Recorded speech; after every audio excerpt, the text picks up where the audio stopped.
श्रीगुरुभ्यो नमः। ओं नमो भगवते वासुदेवाय। ओं श्रीकृष्णाय परब्रह्मणे नमः।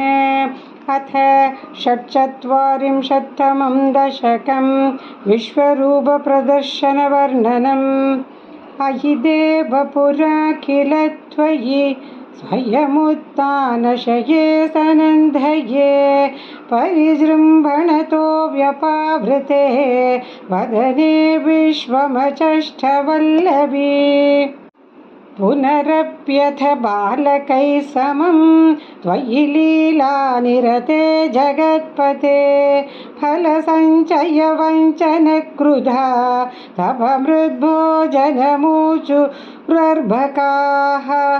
अयि ते प्रलयावधौ विभो क्षितितो यादि समस्तभक्षिणः मृदुपाशनतो रुजा भवेत् इति भीता जननी चुकोपसा।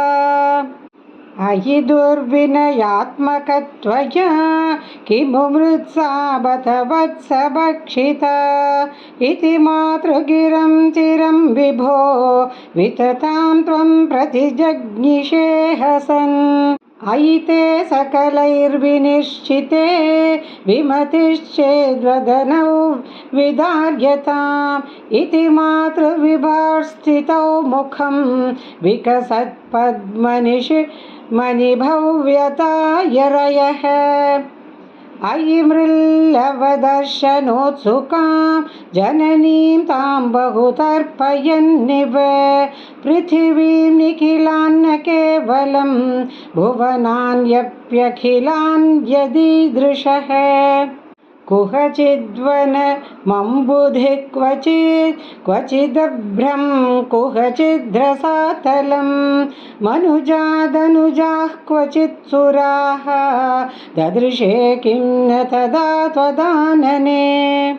कलशाम्बुधि शायिनं पुनः परवैकुण्ठपदाधिवासिनं स्वपुरश्च निजार्भकात्मकं कतिधा त्वां न ददर्श सा मुखे।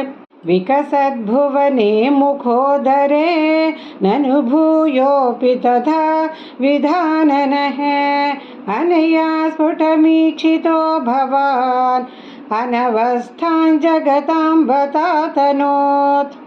धृत सत्त्वधियं तदा क्षणं जननीं तां प्रणयेन मोहयन् स्तनमम्ब दिशेत्युपासजन्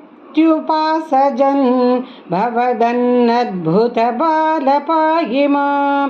नारायणाखिलगुरो भगवन्नमस्ते। नारायणाखिलगुरो भगवन्नमस्ते।